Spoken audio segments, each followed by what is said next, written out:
Hi Riya, how are you? You're on mute. Yeah. Sorry about that. Hi, Abia. How are you? I'm good. How's your day going? Oh, well, very well. Very excited for the session. Okay, cool. We'll just wait for 2-3 minutes, just see if anybody else is joining, then Mhm. we can begin. Yeah. This is for the Optima, all the writers at Optima, right? Yeah, writers and editors. Okay, cool. Lovely. Yeah.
All right. Good evening, everyone. We are privileged to have. Just a second. Yeah, okay. We are privileged to have with us someone who has been an integral part of our journal's growth, Riya. As a former co editor, she brings a unique perspective that bridges academic rigor with practical insights. A graduate in economics honors and currently studying at George Washington University, Riya has established herself in the field of international relations and political economy, authoring compelling research papers on macroeconomic issues. Her passion for research combined with her hands-on experience at Optima makes her the perfect guide for tonight's bootcamp. Kindly note that we can have a Q&A session in the end if time permits, and I would really appreciate if more people switch on their cameras. And Riya, the floor is all yours. Hi everyone. I'm Riya Mariam Varghese, and thank you, Navya, for that lovely introduction. You definitely made my CV sound a lot more colorful than it actually is. So I'm just a first year master's student. That's it. Just 1 year of more experience than y'all. That's it. Right. And yes, as Navya said, do switch on your cameras. I want this to be as interactive as possible. And Q&A session towards the end, sure. But if you have any questions and you feel like you need immediate clarification on, you didn't understand, you would want me to show an example of, if I, let's say, refer to a particular method or refer to a particular website, and I haven't put examples of all of them in my presentation. So if you'd like to see that, stop me and ask me. But yeah, with that, I'll just present my screen. Let me know if it's visible. It's visible, yeah. Okay, cool. Okay. Let's see. All right, Research 101. I'm just going to be holding the session Okay, based on my conversation with Navya earlier this week, I realized that what Optima really needs, and when I was a co-editor too earlier, what Optima really needs is to be able to understand how to write good research pieces. So, in my capacity as a co-editor at that time, and with my team, when Abhivakti was editor-in-chief and Anshuta was my co-editor as well, we did hold like a similar boot camp where we talked about basics of research and how to cite properly, how to reference good sources, how to use certain websites to create citations, to pursue good research, etc. I'm going to just be expanding on that because now I understand research a little more better because I've done more of it. And also, there as an undergrad student, you are exposed to only limited tools and concepts that you feel like you need to apply. But there's also a general frustration.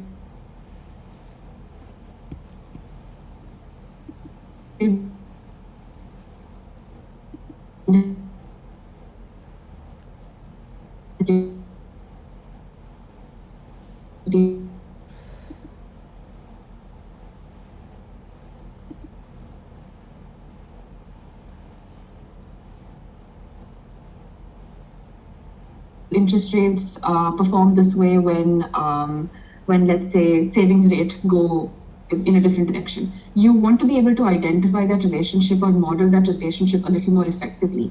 You might see a particular piece in literature or like you might be taught to your by your professors that okay, this is how a particular variable responds when x responds when y goes up or down. But you might see that in a certain country or in a certain case that may not always be the reason, and they may not have described that properly. So you want to identify that. That is basically your research question. That's where the research basically begins. You secondly conduct analysis of previously published work. So you go online and you start searching that, okay, has anyone talked about this? Why did the economy respond in such a manner when the housing crisis happened in 2008? Why did the economy not perform why did the economy not respond in such a manner in another country when a similar crisis happened? What is it that that country did better, or what is it that that institution did better to handle the crisis? So you understand this problem, and then you start pursuing a certain research using a few tools. Second, you start collecting evidence in the form of data or in the form of other reference pieces, and you analyze that data, you analyze those reference pieces, and you draw conclusions based on that analysis. And there are two types of research: qualitative and quantitative.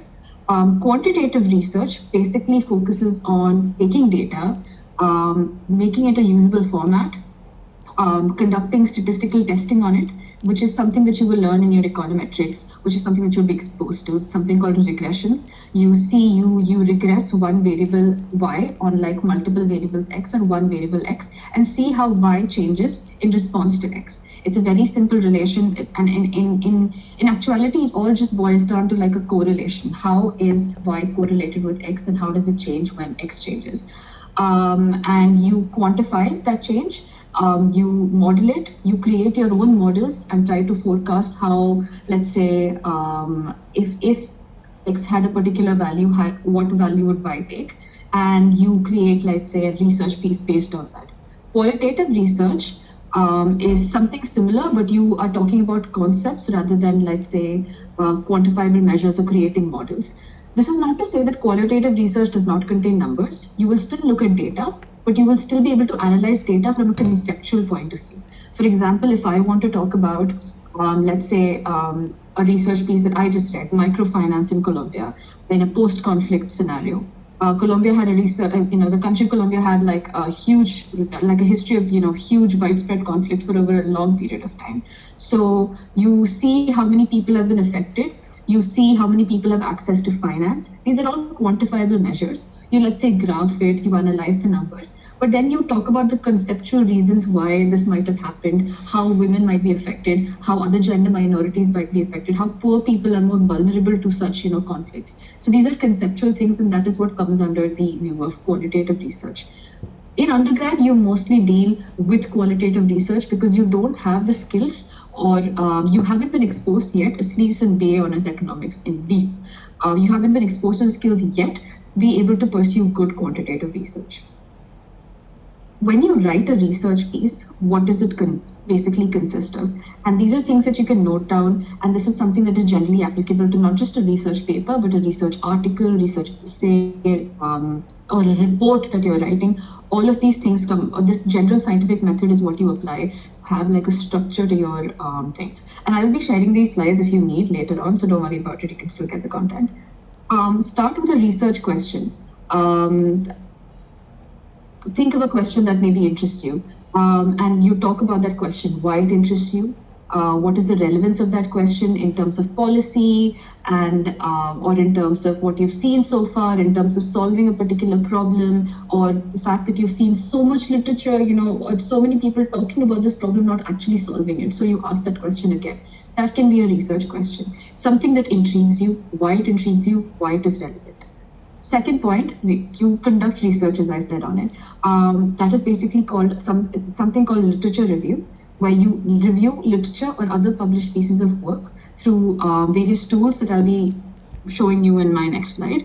That can be other research articles, research papers, reports that you've read. So if I'm, let's say, doing a research on a research piece on water, and the access to water in poor areas, and the need for clean sanitation, and how women are disproportionately affected when you don't have access to clean water. If I'm going to write that, I'm going to maybe reference reports from World Bank, maybe reference reports from other journals that have talked about this issue, from other researchers who have talked about this issue. That is called my literature review. I basically say that, hey, the World Bank report talked about this. This research paper by so and so talked about this. This was their method. This was their findings. And at the end of your literature review, it is important for you to tell how, and mention basically how your piece of research is going to uniquely contribute to that entire literature. You have so much published work out there about, let's say, gender inequality, or access to water, or let's say the effect on gender minorities in a conflict scenario. But you need to also need to go ahead and specifically mention how your research question or your piece of research is going to uniquely contribute to that. It always has to be a contribution.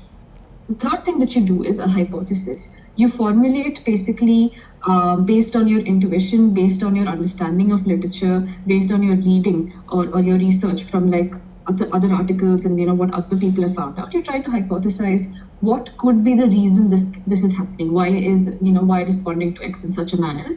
Then you lay out those hypotheses. You can have more than one or two, right? So you can say that Y responds to X in such a manner during so and so period in time because of so and so reason, because the government enacted so and so policy, or Y responds to X in so and so manner in so and so period of time because access to opportunities in this particular period is low. You go ahead and basically lay out what you think is the reason why your problem is occurring, and what you think is the reason why you see such a widespread issue or you want to talk about it. You do an experiment, fourthly, in terms of like you collect data, you do like survey or an actual experiment. And this is more of advanced research, at least in like an undergrad level, you can't do an experiment. So I would just say limit your experiment to something like data analysis, plot graphs, understand correlations between two variables, see how, observe how, let's say, these variables are responding to each other, and try to formulate your hypothesis. And if you think that your hypothesis is right, or if you feel like, yes, this is the reason why it's happening, that is the kind of conclusion that you conduct through your data analysis, and finally you reach a conclusion. And the last step of research, the general scientific method, then becomes communication. This basically entails you communicating with your audience and your readers about, okay, this is the piece that I've conducted, this is the analysis, but this is how it's relevant for, let's say, policy. This is how you can extend this paper further. I may not have the tools right now, or I may not have the general knowledge right now, or the expertise right now to go ahead and solve this problem. So this is how the paper can be extended in like further ways. If I talked about, let's say, a paper regarding immigration, and if I in my paper talked about immigration and its effect on employment, how that functions for the economy, how states that receive more immigrants tend to have more economic activity compared to states that don't. there might be obviously more extensions of that paper in like specific sectors, let's say immigrants in, let's say, the industrial sector, immigrants in, let's say, the housing sector, etc. I can talk about that in this particular section where I talk about how you can extend this paper in like an industrial setting as well. You can do econometric research where you analyze specific industries and do microeconomic applied research. This is the general scientific method or like a layout that you tend to follow in your paper or your article. How to write a good research piece is something that I'm going to talk about and in depth. But also remember that a good research piece comes through writing. So even if you follow all the format, all the layout, and follow all the things that I have mentioned in my presentation, it comes with experience. So it's not like I used this particular website because this is what I learned at the bootcamp, and I referenced my sources rightly. I included the citations for the right things. I, gave acknowledgements. I followed the layout and everything. That's a good research piece. No, it comes with practice, and it's something that you need to work on. So publish a few, and then you realize that your research skills and your analysis and your writing just generally gets better. I heard a noise. Am I still connected? I think there's a doubt. Yeah. If you don't, hi, Riya. I'm so sorry to disturb between. So, because I had this question because, you were giving those general tips, and this is something I wanted to know because this is the problem that sometimes maybe I face.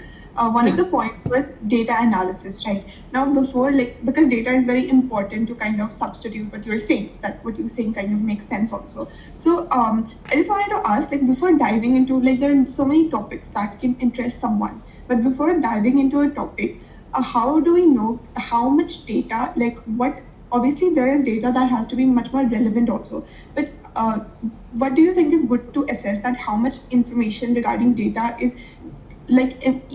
enough for us to go about writing a paper? How do we assess that? Or if we don't have it, do you have any tips on how do we deal with it basically? That's something I wanted to know, if that makes sense, or I can ask you the question again. Yeah, sure. No, I understand that. You're basically asking when you find data, how do you know how much data is enough? Yes. And secondly, what do you do when there's lack of data or there's limited data? Yeah, these are the things I wanted to know, that if we're very interested in a topic, but we have data, but we're not sure, should we go about it? How do we assess that? And if we don't have, so what recommendations would you give for someone who is interested to write about that topic? Yeah. Thank you for asking that question. It's lovely, and I was hoping somebody would.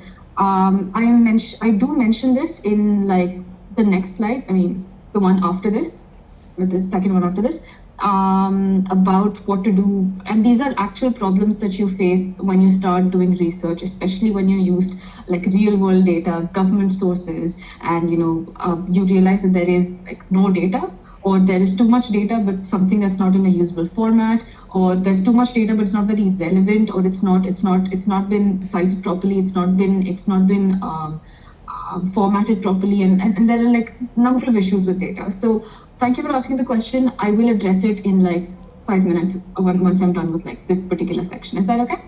Yeah, obviously. Okay, good. Right, coming to how to write a good research piece, as I said, it comes with practice. So your first research piece is not going to be the best, award-winning piece of work that you're going to write. It'll be like the 15th or 16th piece that you're writing in your entire, academic setting. But for Optima, at least, if you will get better with time, your third or fourth article is going to be so much better than your first. So don't beat yourself up when you feel like it's not reaching a particular quality. A good research piece is very subjective.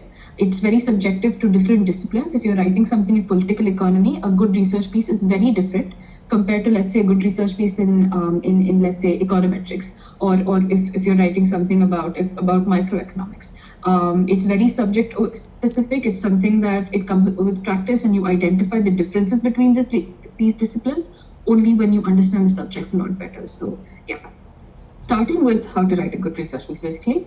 It has to be well researched. Use tools like Google Scholar, Jenny AI.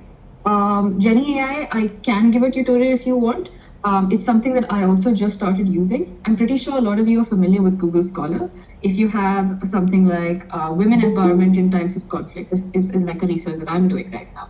I go to Google Scholar, I type that in, and I get all the relevant pieces of published work that has been published in the recent years that have high number of citations. When an author gets a huge number of citations, that is when you know that the research piece has been widely cited. It's good, and it's basically something that tells you that this is something that you can draw your analysis and conclusions, or at least something that can help you drive your analysis when you reference this particular piece. So Google Scholar is very important. It's a very nice tool. So it gives you all the relevant pieces of work in like a second.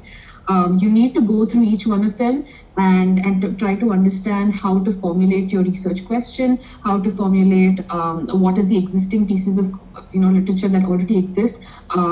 That already exist and that are referring to the same problem that you are trying to work on. Jenny AI, on the other hand, is an AI tool. So if you have a research paper and you need to, let's say, review it, you can upload it to Jenny AI and you can ask it questions. It's much like ChatGPT, but better, because it's specifically for scholars, academics, and students who are doing research, right? So you can ask it questions like, what does the literature review talk about? What does the conclusion talk about? What is the hypothesis like? Do you think that this particular method of solving poverty is being applied in this research paper? These are all questions that you can ask Jenny AI and get answers to. It helps you just understand that research paper a lot better. This is very useful when you're doing a literature review, or just generally if you're doing assignments and you need help with the research paper. It also helps you formulate a research question and helps you write better.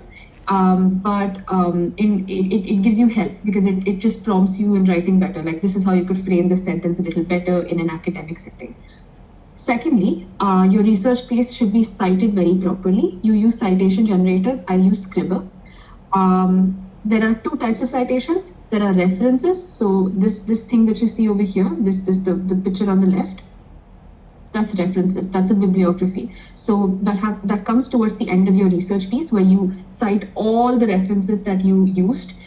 This can not just be stuff that you drew conclusions from or was actively involved, in helping you do your research, but also things that you just glanced at, things that you felt like you had, that had like even like 1% contribution to formulating your hypothesis. So all of these things come in the references, but all of these things do not have to be cited throughout the paper unless you are directly using quotes or data. That's where in-text citations come in.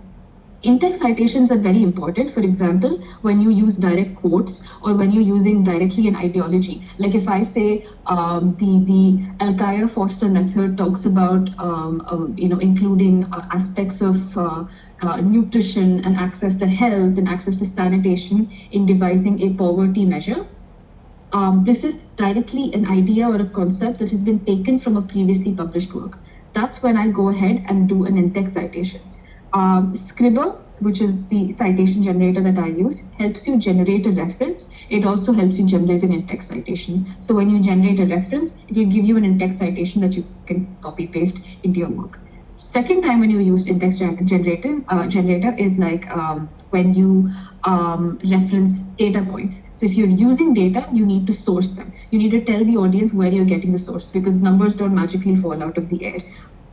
Even when you are doing your own analysis, even when it's data that you yourself have researched on, unless you have created that data, unless you were actively involved in the process of that data, you have to attribute that data source to an organization, an institution, or a paper that gave you that particular number. That's very important. And in-text citations are important in the sense that if your paper should not lose credibility. The more citations you provide, the more you tell people where this is sourced from, the more better your paper becomes, the more credible it becomes, because people know that you have referenced other people's work and you've done like a thorough analysis, and that's what you're presenting. It's not like I don't use citations, this is my original piece of work and that's how I want to portray it as. It doesn't really come across like that. In-text citations are very important because plagiarism. To plagiarize data, to plagiarize concepts and ideas and quotes that you've directly taken from pieces of work, and you don't attribute to anyone or any organization where you got that stuff from, it's wrong, it's plagiarism, and you can immediately be flagged for it. So when we were co-editors, every time somebody would submit an article, we would run it through a plagiarism checker. There are multiple plagiarism checkers that give you reports on like, oh, 64% of this content is plagiarized, 84% of this content is plagiarized, 23% of this content is plagiarized. You have to understand that that's a serious offense, especially when you're writing, even at like a university level for like journals and let's say Hindu college, or like when you're submitting an article, let's say Ramjasur, if you're submitting an article for Optima, or if you're submitting an article to let's say big journal, resources, journal institutions, etc. So cite your references properly. Plagiarism is an issue. Cheston 2002-25 in parentheses is not the only way you can use citation generators. You can also cite it in a way that's very seamless into your research. You can say, according to the figures presented by so-and-so, the microfinance sector in Colombia has served so-and-so micro entrepreneurs. So you can, if you feel like this is too, it's not too subtle and you want to, you want to introduce it in like a, you're going in a flow and you don't want to disrupt that flow with like, let's say a citation like this, you can go ahead and use that as well. But as long as you're letting people know that you've sourced this from somewhere, that's fine. Thirdly, acknowledge the limitations of your research. This is something that you do towards the end.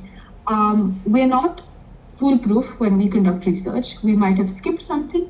We might have forgotten to reference some other paper. There is so much published pieces of work. Maybe somebody has already done very similar research along the same lines and come to conclusions entirely different, right? Understand and acknowledge these things in your research as well. You can talk about how there can be omitted variables that you did not take into consideration. You, let's say, modeled a relationship between income and interest rates, but the income is dependent on so many other variables, right? It's dependent on social dimensions, it's dependent on cultural dimensions and things like that. So these are things that you can't account for. So you can go ahead and have like a line or two acknowledging the limitations of your research. If you have lack of data, okay, this is not the lack of data point I was talking about, that I'll address it later, but if you have lack of data, you can address that as well. Like, data was limited. I could not find data of the most recent version of this data. We're in 2024, but sometimes when you reference government websites, you'll see that the last time it was updated was in 2016. And that was the only data that you could use.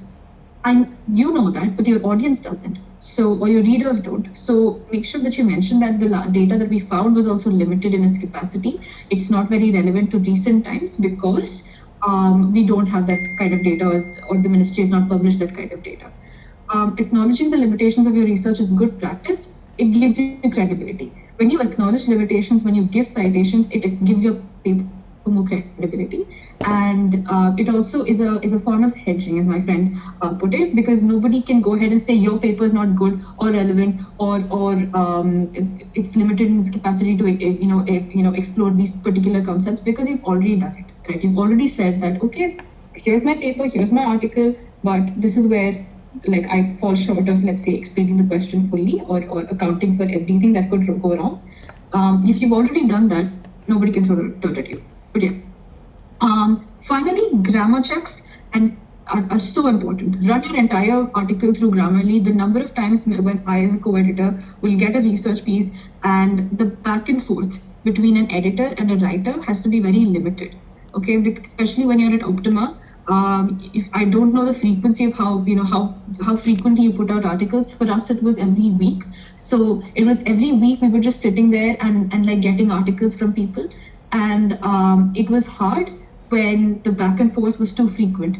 Back and forths happen between editors and writers. Your editor will tell you that, okay, this is something you need to edit. This content has been plagiarized.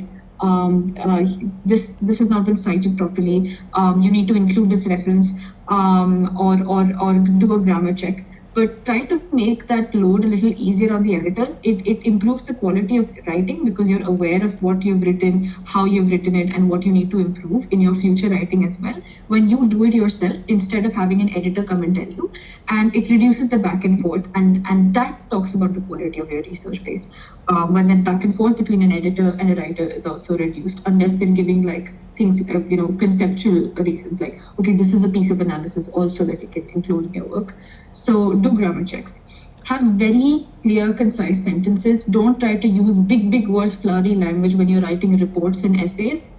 Economic writing, and this is all about economic writing. I'm talking about writing in the field of economics when you publish in journals, when you publish it like articles in like the uni level or at like an international level in like big journals. Have clear, concise sentences. Economics is already such a hard subject to understand. It's very you make tons of assumptions when you're doing macroeconomics, microeconomics anyway. It's very disconnected from, let's say, actual real world stuff a lot of times, and it's kind of a subject that it does tend to intimidate people who are not in that discipline, right? So try to make it easier for your audience to sort of understand what you're talking about. Don't use big words. Always try to explain stuff like you're explaining it to a 5-year-old. That's what you do with applied economic research. No journalistic form of writing. You don't advocate for a particular policy, but you inform and you advise, because you have to understand that advocacy is very different. Advocacy is when you believe that one thing has to be done because it's 100% right. There's no other way to do it. But when you do research, there are multiple ways. It's an ever-evolving field. People have been doing research on the same concepts for like decades and 50, 100 years now. Same thing.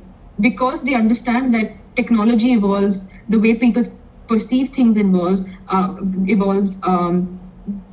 It's a very dynamic field, as you all know. So don't go ahead and advocate for something. Don't be a journalist, but inform and advise people that here is the way my research can be applied to this particular policy. This particular policy is important for this.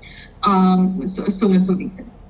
Use active voice, not passive voice. I collected data from so and so sources, not passive voice as in data was collected, this was done, my authors and I did go ahead and do this. Try to go ahead and use active voice.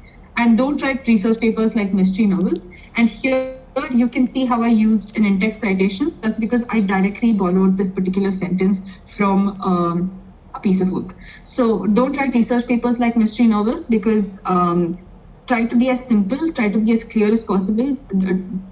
Don't have like the climax towards the end. You should go ahead and mention that in your introduction and your abstract already. In your abstract, you should go ahead and mention, oh, this is what I mentioned, this is what we find, this is the kind of research that we did, these are our findings, it's how it's relevant. That's basically your abstract. And in the introduction, you talk about your research and everything. So don't write it like, I'm going to mention the conclusion only in the conclusion. That doesn't work. Now, challenges and limitations. As somebody asked, real world data problems are plenty. In my undergrad, I wrote a paper on women-led MSMEs. It was in 2021, and the most recent data points that I could find, I directly got these data points from the Ministry of MSMEs. The most recent data points that I could find were last updated in 2016. So you can see the gap, right? So the kind of data problems that you run into in the real world are lack of data, not updated data, not well formatted data, not in a usable format, and all these are all issues that you basically run into. And in terms of lack of data, when you acknowledge it, and if you do research with like limited data, that's fine, as long as you acknowledge it. When you don't have data, at an undergrad level, there's not much you can do.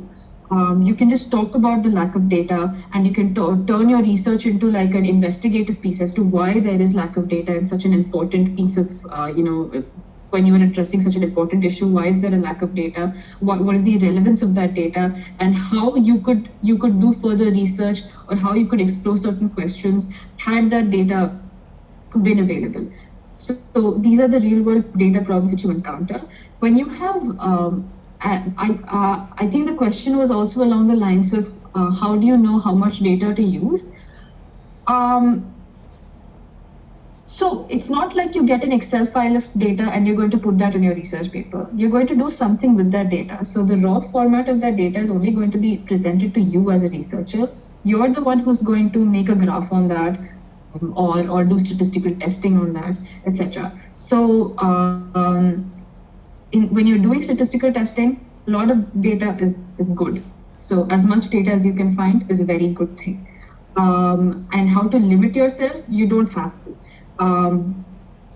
If you feel like you need data on income and savings rate and supply of houses, okay, or education levels in that community because you're doing research on these things, find data that is related to these variables only. So if you have variables of interest and you have the data for that, that's all the data you need.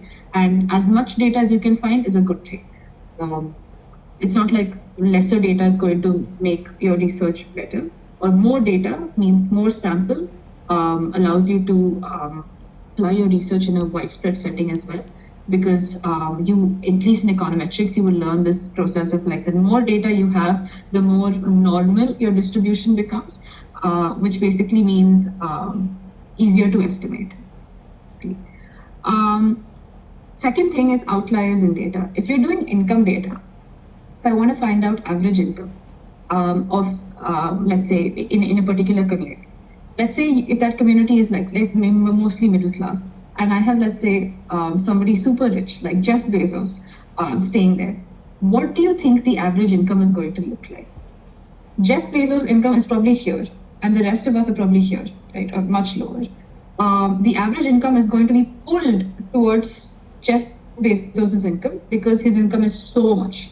So when you do something like an average, when you use something like a median, understand that these measures of central tendency are going to be skewed because of outliers in data. So when you have data and when you analyze your data, you're going through data, you're seeing income, and you see that, okay, yeah, 50,000, 30,000, 1 million, understand that that's an outlier in data. You can include that in your research and let people know that there is an outlier in my data. Or you can remove that if it's one data point. If you have, let's say, 100 data points and there's like one data point that's an outlier, you can remove that as well and say that I removed, as long as you acknowledge, I removed so-and-so, a particular income because it was too big. It was an outlier. It was pulling my data, skewing my analysis, etc. So these are also data problems that you encounter, and this is how you can go get about that.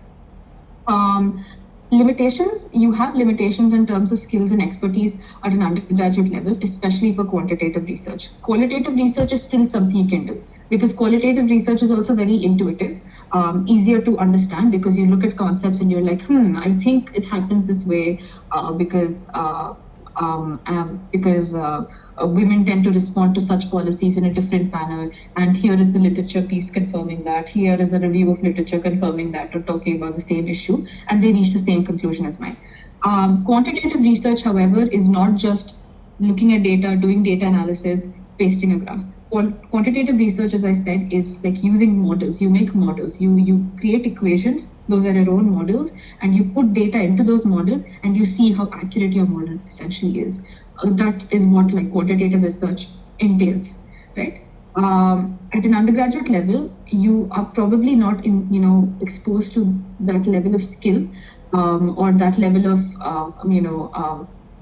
technical knowledge, right? It's a little limited, and that can be a little frustrating, but that's okay. That's fine. The way you can get about that is to focus on familiarizing yourself with statistical software like RStudio. It is something that you probably already did in your.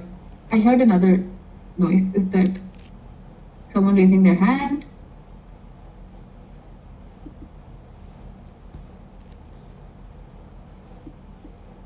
No, I don't think there's anything right now. Okay, cool. All right, cool. Right. Limitations. The way that you can go about it is focus on familiarizing yourself with statistical software like R, Stata, and Python. In your undergrad years, it's so important to upskill yourself because if you're going for masters or if you're going for PhD later on, people are already to a certain extent equipped with it, and it helps you do quantitative research a lot better. And if you do it at an earlier stage, you understand how the software works, you understand data a lot better. So your intuition about dealing with research in quantitative fields becomes you can hone it a little better, right? So I know you're going to a course called data analysis. I think you've already went about it. So focus on learning that, and there are external courses. I know certain colleges in the EU itself have like workshops also for R and Python and stuff. Stata is not very widely used at least in the EU as far as I know.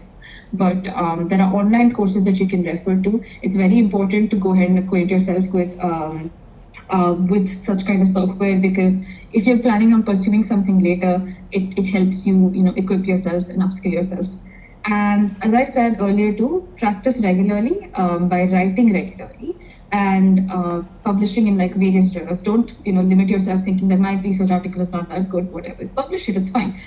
Talk about it, it's fine. If you feel like nobody's publishing your work, create a website and publish yourself and put it on LinkedIn saying, here is my website, here is the research that I've talked about, here are the research pieces that I'm writing, and find it. You read my research. When you publish more, you get more feedback, and that feedback is the most important thing when you're doing research. That feedback is very essential because people tell you what is wrong with your research. When you as a researcher look at a problem and you try to explain it to another person, the second person who's listening to you or the third person who's listening to you is probably the best person who's going to tell you what your research is lacking. They can straight up tell you, I don't understand what you're talking about. It probably makes sense in your head, but you're not doing a good job of communicating that to me. Or, I understand your concept, but I don't fully agree with the conclusion. I think that the reason why X and Y are behaving this way is probably because of this reason, not because of that. And it gives you insight into your own research. It helps you do more credible research because you are incorporating different points of view. So publish regularly, write regularly, and write articles, papers, essays, etc. Finally, I think this. Okay. Basically, to pursue good research, one must learn how to read, understand, and critique research as well. So here is an extra layer of practice that you guys can do. I hope writers at Optima will do. I will link the paper as well. Referee reports. If you publish at a journal, or if you publish anywhere, if I give my paper, there is a person who's reading it and reviewing that paper, and they report on your paper. They write a report. So you give them a research piece, they'll sit and read your entire research paper and then write a report on it, right? That report, writing that report is a good way of understanding good research, right? So this report basically talks about what is the research question, what are the authors talking about, what is the literature review done by the authors talk about, how is the author studying this problem, can you describe this method, what are their findings, and finally, what is the unique contribution of this paper? What is your perspective? What is a novel method that the authors have used, and what could the authors have done better? This is where you critique, right? Understanding the research question of the paper means that you have understood what the research paper is about. It's usually found in the abstract and the introduction section. What does the literature review talk about? There is a section called literature review, where they will talk about different kinds of literature review that they did. Read that and you will understand what the field has already been talking about in relevance to that particular issue. How is the author studying this problem?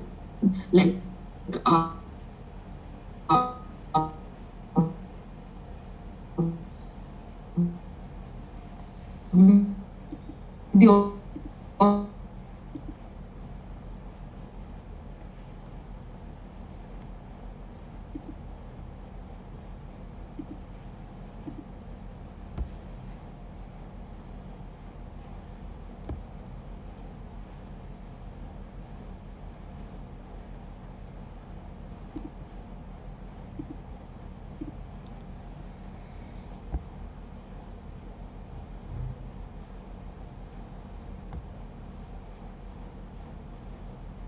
That's not what I think. This paper did a very good job in addressing this particular variable. In let's say class variable when you talk about income, because income is also dependent on the social class that you come from. Not many papers talk about that. So I really like what they did here. What could the authors have better, right? So I will send you a link in the chat right now that will basically help you understand what. Basically that you can use to write a good referee report, and that I hope you guys use at Optima to practice writing a good referee report. And yeah, somebody raised a hand. I'll just stop presenting. Hello, my name is Neha. Hi. So my question is like recently in my second year I did an econometrics project in which the problem I faced was I need to explore the further causality which I can do in my research paper, but I lack that skill. So can you suggest some techniques or approaches I can use to further explore causality between variables doing regression? Yeah, so there is literally a subject that we're doing right now called causal inference in research design. This to understand causality or to understand if certain variables cause a particular outcome, you need to do an advanced form of regression, and you need to subtract two regressions from each other to be able to identify that particular effect alone. So you can maybe familiarize yourself with causal inference and or like understanding causality by reading more about the subject, or by um, or by doing like a course online, because it's a very technical field. Causality is very technical. You can't be like X causes Y and be sure about it because they have a correlation. And I think you've obviously heard that famous saying also, correlation does not equal causality, right? That's a very technical sort of skill that you need to practice using regressions. And you can probably do courses on it, is what I would suggest. But right now, instead of saying something causes Y, as I said, when you're writing a research piece, just be like, I have found that X probably causes Y. These are the things that I did not account for. But this is my finding. That's okay too. At an undergrad level, that's fine. Yeah, thank you. I have also Yeah. one more question. So, Yeah. whenever I do write something, I generally face vocabulary and grammatical things. I do AI check, but the content which I get after that it becomes the AI generated. So, what can you suggest to do this to have a solution for this? When you're doing grammatical checks, use Grammarly, and that will not be AI generated, because Grammarly will tell you, oh, rephrase a sentence, use a better word. This is a spelling error. This is a tense error. If you're using present tense and you, let's say, switch to like past continuous, it will probably flag that out. That's how you can fix grammar. Secondly, as I said, don't be too focused on, let's say, using flowery language. As long as you keep it clear and concise and focus on keeping it clear and concise, it should be fine. And don't run your pieces through AI generators. AI should only be used to give you an idea of what your research looks like, what are the findings of your research is, and you should look at that AI content and rewrite stuff. Is good practice. I'm not saying don't use AI, but if you're putting your research article through an AI thing because you felt like your grammar was lacking, or your vocabulary is not very good, it's better to stick with what you've written rather than putting it through an AI generator, because it will give you AI generated content, and you naturally are going to feel like that AI generated content is much better than what I've written, right? So very naturally, you are going to feel like I want to use this work than my own. That's not going to help you better your skill as a researcher. That's just going to inhibit you, and further like lower your confidence about writing. That's it. Thank you. No worries. Any other questions? Hi, I actually had a question. You were talking about how not to use big words while you're writing a research paper or anything in general. I usually face this problem where, to avoid using heavy economical terms, I tend to lose my professionalism while writing, and I struggle quite a bit with this. Do you have any tips to actually help me improve?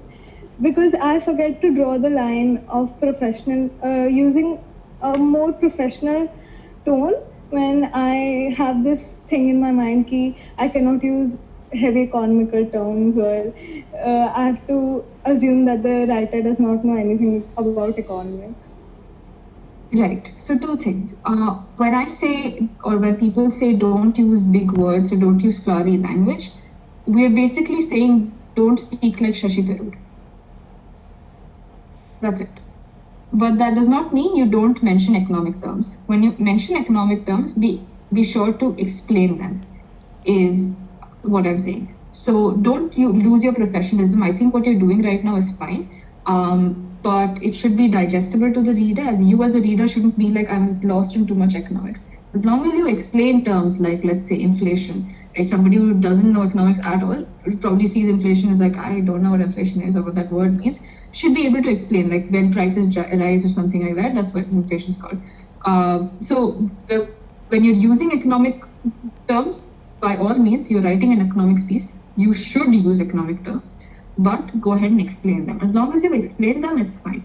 And yeah, flowery language does not mean you limit yourself entirely and write like a very like normal, like a conversation kind of piece. Just don't be like too flowery with your language. Don't be Shashi Tharoor is what we're basically saying. Thank you. No worries. Any other questions? One more thing I need to ask about this. You mentioned about R and Stata or even Python. So how would you kind of recommend someone to get into it? Like, for if they're just starting, like, what advice would you, like, if you were a student now, would you probably implement it differently? Right. Have you guys done data analysis, like the course with, I think, Ashok sir or someone? No. Which semester are most of you in? So the editorial board, which includes me, Navya, we are in third semester. The others mostly are from first semester. Okay. So when we were in second semester, I think they made us do data analysis with R. So that's when I started like understanding what R is. But I don't know if they still have that course, because I know NEP came and changed like a few things. We have it enhancement course, but not as part of a core subject. Okay, fine. In econometrics, have you guys done econometrics? For those of you who have, are they like talking about, like, when they talk about regressions, are they talking about RStudio at all? We are yet to. Well, I'm in fifth semester, so I have done econometrics, and also we have a sixth subject, skill enhancement course, in which I have taken R, and there is also Python data analysis courses. So I have done that in my last few semesters. Okay, cool. So that's one way that you can familiarize yourself with that software. There are a lot of free courses online on Coursera. I know, like, I think online universities also provide like free courses on R. And when I was in undergrad, I was not happy with the way they taught us R. It was very limited. So there was another course being conducted by PGDAV College, where they did like a huge workshop for like, I think 2 weeks, and they made us do a huge like project for like towards the end of it, where we did geospatial stuff, where we encountered like geographic data, created maps and everything on RStudio. So such courses are there. Be on the lookout.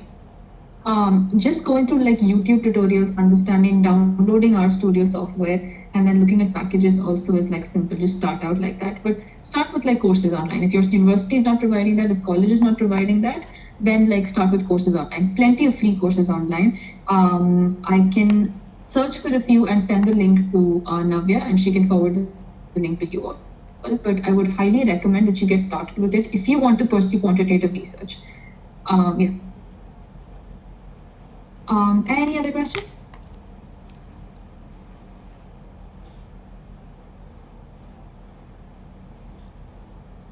Okay, cool. So I have sent the link in chat. It's a paper that I was referring to. It's called Microfinance as a Means for Women Empowerment in the Colombian Post-Conflict Scenario. I will send the slides to Navya, and you can look at the last slide and just write a report, a well-written report on addressing those questions. Though you don't have to write the question and then answer it like a question answer thing. Write the report in response to those questions, like, this is a good paper based on the research questions, so and so. They're addressing so and so. This was their method that they used. It should be about like 2 to 3 pages long is what my professor says. But like for you guys, like 1 to 2 pages should be enough. And keep it limited, keep it clear and concise. This is just an exercise in understanding what understanding good research looks like. How do you understand research? How do you read research? And when you learn how to read research, that's when you can learn how to do research. When you learn how to critique research, that's when you understand how to do good research. That's basically the point of it. So yeah, I'm done. Thank you. All right, so we are coming towards the end of today's session. Thank you so much, Riya. This session has been truly insightful, and I'm sure each one of us has found something to take away from the session. And thank you, everyone else, for joining in and making this a very fruitful and interactive session. Have a good day ahead, and thank you so much, Riya, again. No worries. See you guys. All the best. See you. Bye. Thank you.